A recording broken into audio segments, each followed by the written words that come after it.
வணக்கம். இந்த வீடியோல நம்ம பார்க்க போறது ஒரு அருமையான ஹேர் டை தாங்க. இந்த அருமையான நேச்சுரலான ஹேர் டையை நம்ம ப்ரிப்பேர் பண்ணி மாசத்துக்கு ஒரு வாட்டி அப்ளை பண்ணாலே போதும். நம்மளுடைய ஹேர் அந்த 30 நாளுமே நல்ல கருமையா இருக்கும்.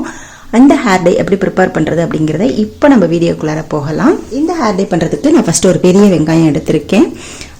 இந்த பெரிய வெங்காயம் வந்து நம்ம தலையில தேய்ச்சா சளி பிடிக்கும் அப்படின்னு நீங்க பயப்பட வேண்டாம். இதை நம்ம எப்படி ப்ரிப்பேர் பண்ற போறோம் அப்படின்னா, நல்லா வந்து சளி பிடிக்காத அளவுக்கு இந்த ஹேர் டையை ப்ரிப்பேர் பண்ண போறோம். இப்போ நம்ம தோலோட அப்படியே நம்ம வந்து கட் பண்ணிக்கலாம். அடுத்து எடுத்திருக்கிற பொருள் கத்தாழை. இதுவும் பாத்தீங்கன்னா குளிர்ச்சி, நம்மளுடைய ஹேருக்கு நல்ல ஒரு குளுமையை கொடுக்கும். அதனால ஹேர் growth-ம் நல்லா இருக்கும். அதே டைம்ல நல்ல ஒரு கருமையான நிறத்தை நம்மளுக்கு கொடுக்கும். வெள்ளை முடி வந்து அவ்வளோ சீக்கிரம் வரவே வராது. நம்ம இதை மாசத்துக்கு ஒரு வாட்டி அப்ளை பண்ணாலே போதும். இப்போ இதுவும் சளி பிடிக்கும் அப்படின்னு பயப்பட வேண்டாம். நம்ம செய்யற ப்ராசஸ் வச்சு பாத்தீங்கன்னா இது வந்து கண்டிப்பா சளியே பிடிக்காது.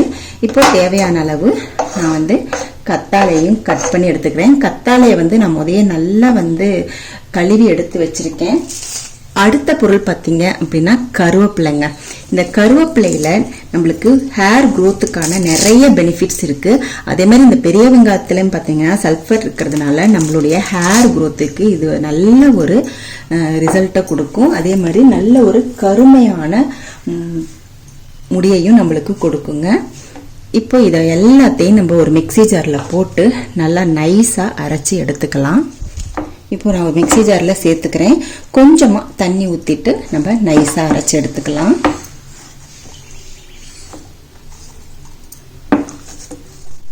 இப்போ இதை நம்ம வடிகட்டி எடுத்துக்கலாம். திப்பி திப்பியா இருக்கும் இல்லையா, நம்மளுக்கு திப்பி திப்பியா இருக்கக்கூடாது. பாருங்க, நல்லா வந்து இந்த மாதிரி அழுத்தி விட்டீங்க. இந்த மாதிரி அழுத்தி விட்டீங்கன்னா உங்களுக்கு சூப்பரான ஒரு லிக்யூட் கிடைக்கும். இந்த லிக்யூடை வந்து நம்ம அப்படியே வந்து ஹேர் பேக்காகவும் நம்ம அப்ளை பண்ணிக்கிட்டு இருக்கலாம். நல்ல ஒரு ஹேர் growth கிடைக்கும்.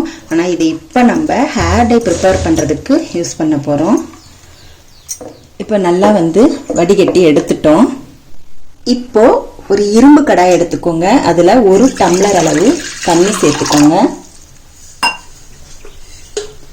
இதில் 1 டீஸ்பூன் அளவு டீத்தூள் சேர்த்துக்கோங்க. இந்த டீத்தூளை சேர்க்கறதுனால நம்மளுடைய ஹேருக்கு ஒரு நல்ல கலர் கிடைக்கும். இந்த டீத்தூள் வந்து நல்லா கொதிச்சு 1/2 டம்ளர் தண்ணி ஆகட்டும். டீ டிகாஷன் வந்து நல்லா கொதிச்சிட்டு இருக்கு.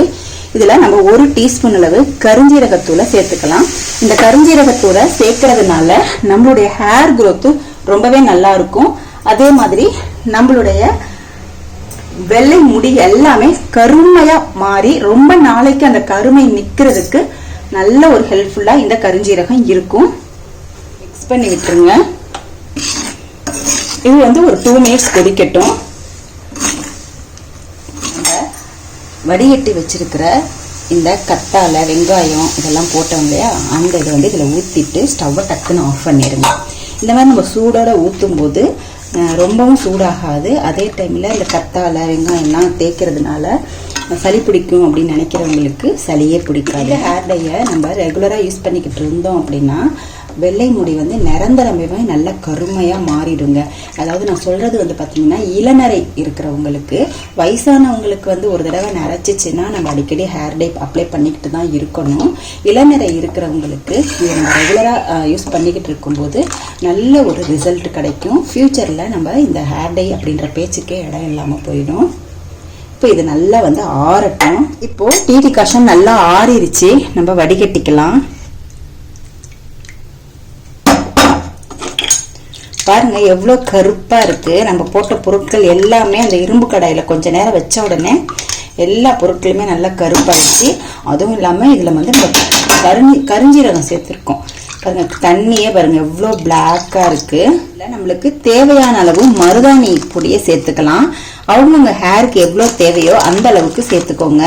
எனக்கு வந்து ஒரு 2 டீஸ்பூன் அளவு நான் சேர்த்துக்கிறேன். அவுரி பொடி சேர்க்கிறேன். அவுரி பொடி வந்து நான் வந்து 4 டீஸ்பூன் சேர்த்துக்கிறேன். ஏன்னா மருதாணி வந்து 2 டீஸ்பூன் சேர்த்துக்கிறதுனால அவுரி பொடி 4 டீஸ்பூன் சேர்த்துக்கிறேன். எப்பயுமே அவுரி பொடி தான் வந்து குவான்டிட்டி ஜாஸ்தி இருக்கணும். இப்போ இந்த டிகாஷனை வந்து நம்ம கொஞ்சம் கொஞ்சமா ஊற்றி கலக்கிக்கலாம். இந்த ஹேர் டே வந்து நல்ல ஒரு ரிசல்ட்டை கொடுக்குங்க.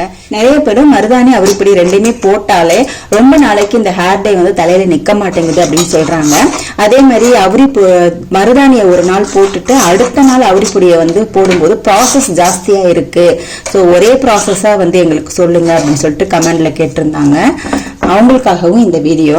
இப்போ இது வந்து ஒரே ப்ராசஸ் தான், ஒரே நாள்ல நம்ம ப்ரிப்பேர் பண்ணி ஒரு 1 hour அப்படியே வந்து இந்த கடாயில வச்சுட்டு, இரும்பு கடாயில வச்சுட்டு 1 hourக்கு அப்புறம் அப்ளை பண்ணி ஒரு 1 hour தலையில வச்சிருந்தீங்கன்னா போதும். முடி வந்து நல்ல கருமையா மாறி அப்ளை பண்ணிட்டு அப்படியே 2 hours நம்ம விட்டுறணும். விட்டுனதுக்கு அப்புறமா நம்ம ஹேர் வாஷ் பண்ணிக்கணும். நார்மல் வாட்டர்ல ஹேர் வாஷ் பண்ணிக்கோங்க. ஷாம்பெல்லாம் எதுவுமே வந்து யூஸ் பண்ணக்கூடாது. நீங்க வந்து அன்னைக்கு நம்ம ஹேர் வாஷ் பண்றோம் இல்லையா, மருதாணி அப்ளை பண்ணிட்டு அன்னைக்கு வந்து நீங்க வந்து நைட்டு வந்து நல்லா ஆயில் வச்சிருங்க. ஆயில் வந்து நான் ஏற்கனவே வீடியோஸ் அப்லோட் பண்ணியிருக்கேன் நம்ம இதுல. அந்த ஆயில் வந்து நல்லாவே எஃபெக்டிவா இருக்கும். நல்லா ஆயில் வந்து அப்ளை பண்ணிட்டு நைட்டு பூரா அப்படியே விட்டுருங்க. விட்டுட்டு நீங்க மார்னிங் வந்து நல்லா ஷாம்பு என்ன வேணாலும் போட்டு நீங்க இது பண்ணிக்கலாம். இல்லை நைட்டு பூரா என்னால எண்ணெய் வைக்க முடியாதுன்னா அடுத்த நாள் காலையில நீங்க வந்து நல்லா வந்து எண்ணெய் அப்ளை பண்ணிட்டு ஒரு 1 hour இல்லை 1/2 hour உங்களுக்கு எவ்வளோ டைம் இருக்கோ அதுக்கு தகுந்த மாதிரி வச்சுட்டு நீங்க ஹேர் வாஷ் பண்ணிக்கலாம் ஷாம்பு போட்டு. அன்னைக்கே நீங்க வந்து ஷாம்பு போடக்கூடாது. அதனாலதான் உங்களுக்கு வந்து ஹேர்ல வந்து அந்த கருமை வந்து ரொம்ப நாளைக்கு இருக்க மாட்டேங்குது. இந்த ஹேர் டே வந்து உங்களுக்கு 30 நாளைக்கு கண்டிப்பா உங்களுக்கு தலையில இருக்குங்க. இதை ஒரு வாட்டி நீங்க ட்ரை பண்ணி பாருங்க. இப்ப பாத்தீங்கன்னா ஒரு 1 மணி நேரம் கழிச்சு நம்ம ஓபன் பண்ணி பார்க்கலாம். பாருங்க கன்சிஸ்டன்சி பாருங்க,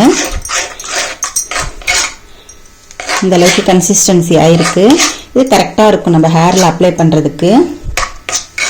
இந்த ஹேர் டேய மாசத்துக்கு ஒரு வாட்டி நீங்க அப்ளை பண்ணீங்கன்னா போதும். 30 நாளுமே நம்மளுடைய வெள்ளை முடிகள் அனைத்துமே நல்ல கருகருன்னு இருக்குங்க. நீங்க ரெகுலரா இதை யூஸ் பண்ணிக்கிட்டு இருக்கும்போது உங்களுக்கு ஒரு நல்ல ஹேர் க்ரோத்தும் கிடைக்கும். நல்லா ஸ்மூத்தா இருக்கு பாருங்க. நல்லா வடிகட்டி நம்ம செஞ்சதுனால இப்ப நல்லா வந்து ஸ்மூத்தா இருக்கு. நல்லா அப்ளை பண்ணும்போது இந்த மாதிரி எல்லாம் நல்லா எல்லா முடியிலையும் அடி வரைக்கும் படுற மாதிரி நீங்க செய்யணுங்க. நீங்க மேலால இந்த மாதிரி இப்படி தடவி விட்டீங்க அப்படின்னா உள்ள இருக்கிற முடியில எல்லாம் உங்களுக்கு வந்து ஹேர் டை பிடிக்காது. அப்ப பாத்தீங்க அப்படின்னா நம்ம ஹேர் வாஷ் பண்ணும்போது பாத்தீங்கன்னா வெள்ளை முடியாத அப்படியே 2 hours கழிச்சு நம்ம ஹேர் வாஷ் பண்ணிடலாம். ஷாம்பு போட்டு பண்ணக்கூடாது. வெறும் தண்ணியில தான் ஹேர் வாஷ் பண்ணணும். அதுவும் சுடு தண்ணியில பண்ணாதீங்க. நல்ல பச்சை தண்ணியில ஹேர் வாஷ் பண்ணுங்க. இன்னைக்கு வந்து மார்னிங் நீங்க இந்த ஹேர் டே யூஸ் பண்ணிட்டு ஹேர் வாஷ் பண்ணீங்க அப்படின்னா ஈவினிங் வந்து நீங்க வந்து தலைக்கு வந்து நல்லா வந்து எண்ணெய் அப்ளை பண்ணிருங்க. எண்ணெய் நீங்க ரெகுலரா அப்ளை பண்ணுவீங்களோ அந்த எண்ணெய் வந்து நீங்க அப்ளை பண்ணிருங்க. அப்ளை பண்ணதுக்கு அப்புறமா நீங்க காலையில எந்திரிச்சு நல்லா ஷாம்பு போட்டு ஹேர் வாஷ் பண்ணிருங்க. இல்ல சீகக்காய் நீங்க என்ன யூஸ் பண்றீங்களோ அதை வச்சு நீங்க ஹேர் வாஷ் பண்ணிருங்க.